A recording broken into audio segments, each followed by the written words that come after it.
Nós já trouxemos esta música em outro programa, mas tem tantas histórias por trás dela que vale a pena a gente ter mais um programa sobre o mesmo hino.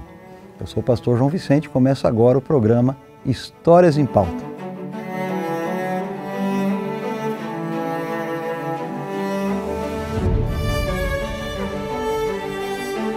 No Inário Adventista nós temos 600 hinos.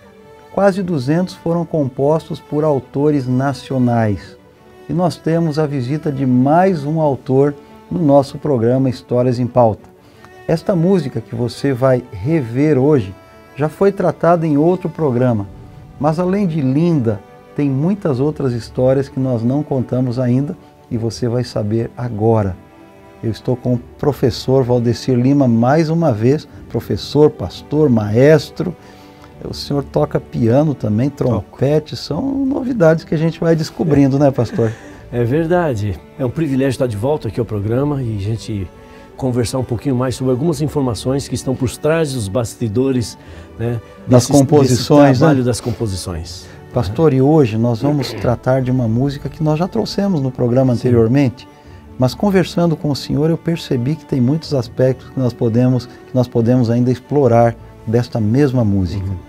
Deus sabe, Deus ouve, Deus vê. A gente conhece a primeira história, né? O senhor voltando dos Estados Unidos, naquele momento difícil da família, perdendo o pai. A gente já contou isso no programa anterior. Certo. Você pode seguir o link aí, se tiver curiosidade, vai lá no programa que a gente conta essa história. Mas a gente queria explorar um pouquinho, pastor, a parte técnica da composição. Tem muitos detalhes aí que o senhor me contou e eu acho que seria bacana o senhor contar nesse momento. Essa música foi composta em parceria com o maestro Flávio Santos. Flávio Santos, extremamente inspirado, ele conseguiu passar. A primeira coisa que a gente percebe é que ele conseguiu passar a dramaticidade da história para a composição. Mas a letra, ela também tem uma coerência entre si que está quase de uma forma subliminar. Por exemplo, quem é o público-alvo dessa música? Muito simples. A primeira frase já diz quem é o público-alvo. Você que se sente pequeno. Então eu estou me dirigindo a uma pessoa que se sente pequena. Tudo que a música vai falar... Que era o que o senhor sentia na época, né? Que era o que eu me sentia na época. Que eu estava vivendo um clima da morte de meu pai. Não há como eu me sentir feliz, alegre, disposto, esperançoso, coisa e tal, quando você acaba de perder seu pai, depois de 4 anos que eu passei longe e fiquei 3 dias com ele quando voltei. Depois de 4 anos, convivo 3 dias com meu pai e ele morre, é um trauma absurdo. Né? E eu estava vivendo esse clima quando eu escrevi essa música. Mas toda poesia, ela tem que obedecer a alguns critérios. De poesia, apesar que ninguém pode traçar regras para a criatividade, nem para a composição, mas para o estilo que eu havia escolhido, você que é com ritmo, com rima, com sonoridade, com dissonâncias, assonâncias e essa coisa toda que eu havia escolhido para ela, você tem que obedecer alguns padrões. Por exemplo, o padrão da rima. Existem rimas pobres, existem rimas ricas, né? Você rima palavras de classes gramaticais diferentes, você enobrece a música. Quando você rima palavras de classes gramaticais idênticas, tipo cantar com falar, né? Empobrece a música. Que é muito comum hoje. É muito comum, porque as pessoas usam isso pela facilidade de escrever uma frase, ainda que seja invertida, e a terminação, na primeira conjugação, a ar é muito, muito comum e empobrece. E existem rimas paupérrimas, né? Que você rima uma palavra com ela mesma. É difícil, para essa estrutura, né? Agora, uma outra coisa é o seguinte... Mas o senhor usou isso na sua música? Já vou explicar. Perceba agora, essa música, ela foi composta e tem mais uma outra coisa. Você nunca repete muitas vezes uma palavra forte, né? No decorrer dos dois texto, versos, né? E mais o coro. né? Você repete 4, 5 vezes para não se tornar uma redundância gritante. E cansa também, você ouvindo a mesma palavra o tempo todo. Mas eu tenho que me lembrar de uma coisa. Qual é o público-alvo? Você que se sente pequeno. O que uma pessoa que se sente pequena precisa, talvez seja de um determinado tipo de redundância. E eu quero ler para você aqui. Vamos dar um parênteses aqui. Moisés foi então fala para aquela câmera lá, vai. Moisés foi um sujeito privilegiado por Deus. Na época de uma matança de garotos, ele foi salvo pelas águas. A filha de Faraó o encontrou, foi criado no palácio, teve o privilégio de ter educação até os 12 anos com sua mãe. Uhum. E criado no palácio, tinha um futuro brilhante, e ele já sabia que ele havia sido chamado pelo decorrer dos fatos da sua vida. Ele sabia que ele tinha uma missão a ser cumprida, mas da noite para o dia, num incidente que aconteceu, de um sujeito que ele matou, e depois no outro dia ele quis apartar uma briga entre os seus irmãos, e ele percebeu que o assassinato dele do dia anterior fora descoberto, e ele caiu do sala de Faraó para uma fuga, uma perseguição, fuga para um deserto. Ele se torna um assassino da noite para o dia e vai para um deserto. Existe gente mais empobrecida espiritualmente, como ser humano, como um povo especial, do que Moisés estava naquela época? É complicado mesmo. Complicado. Um dia ele se encontra com Deus através de uma sarça que está em Êxodo 3. Eu quero ler uma coisinha só, por favor, porque isso pastor. É pertinente para a pergunta que você fez. Eu quero ler aqui, está em Êxodo 3.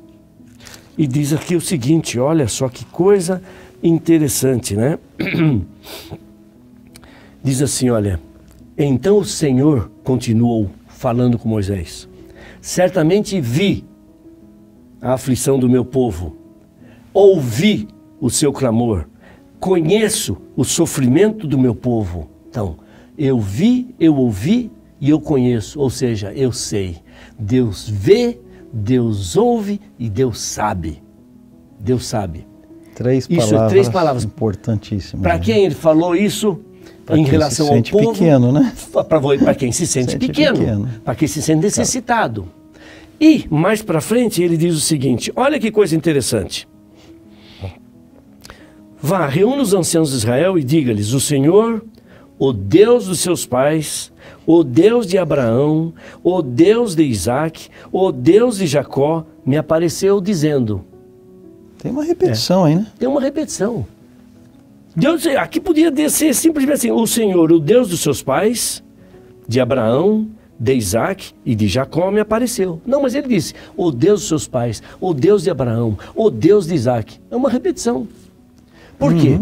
Quando as pessoas estão carentes e necessitadas, e muitas vezes elas não sabem nem porquê, a repetição da palavra Deus parece que desperta na pessoa um interesse na proximidade com esse ser todo-poderoso.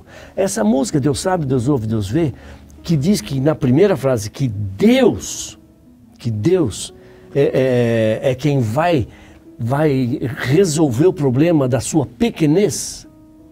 Essa música repete a palavra Deus, nada mais, nada menos, desde que você canta até o que você termina, na versão que está no Inário Adventista.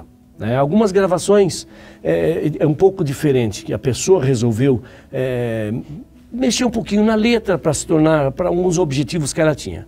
Então, mas lá você fala 23 vezes a palavra Deus. Deus sabe o que vai dentro da alma, Deus ouve a oração suplicante, Deus vê sua angústia calma, Deus sabe, Deus ouve, Deus vê.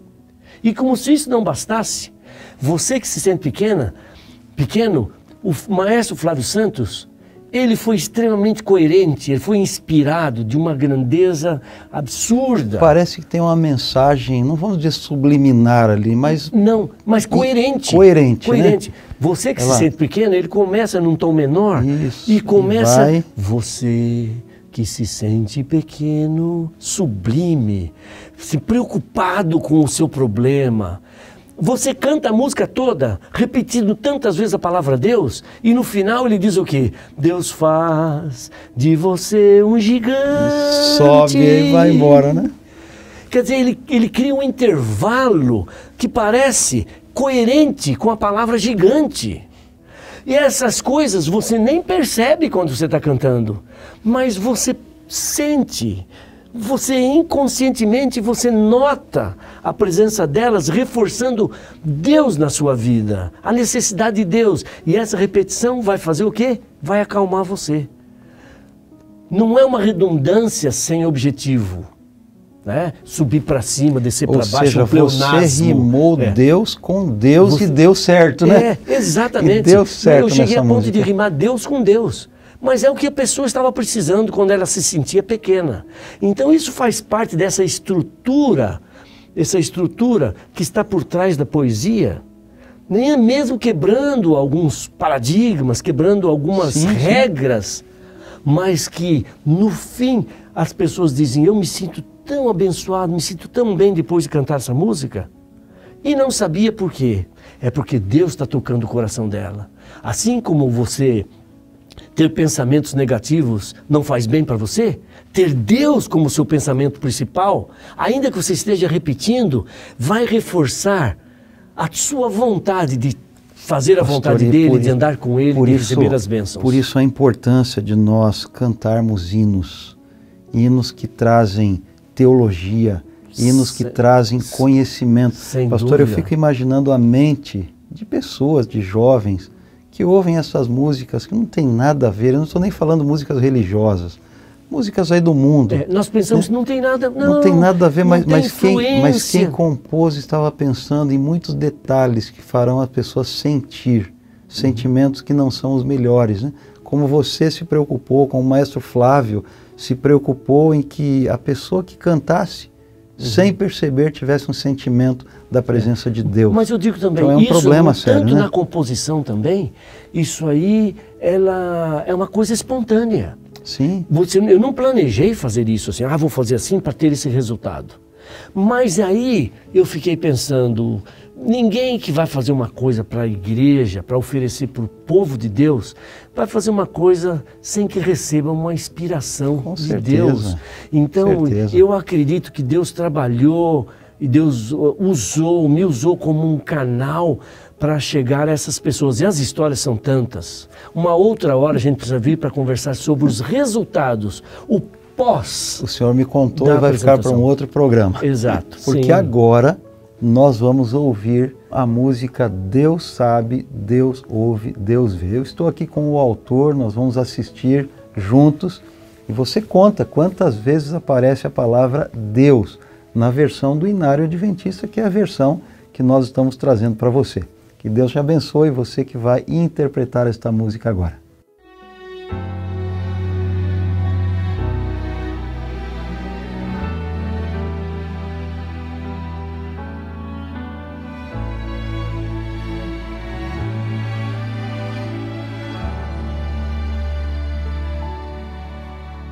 Você que se sente pequeno,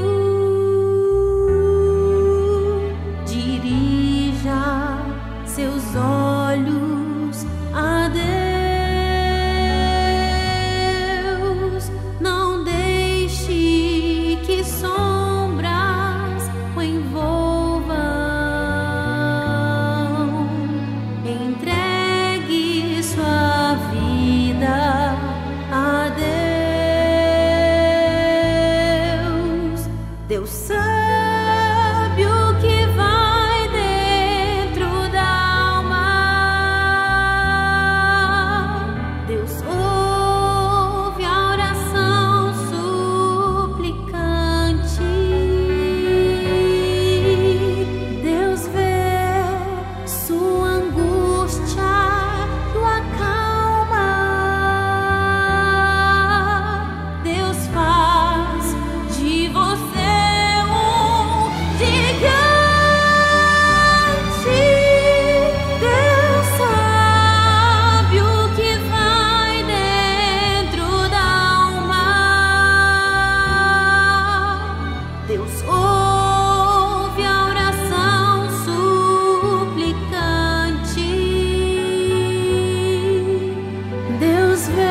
Deus sabe, Deus ouve, Deus vê. Se a vida levou os castelos que em sonhos você construiu, não dê por vencido seus planos. Entregue seus planos a Deus. Deus sabe o que vai dentro da alma. Deus ouve a oração suplicante. Deus vê sua angústia, o acalma. Deus faz de você um gigante. Deus sabe o que vai dentro da alma. Deus ouve a oração suplicante.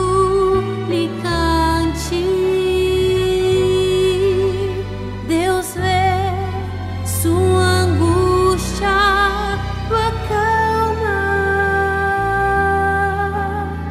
Deus sabe, Deus ouve, Deus vê.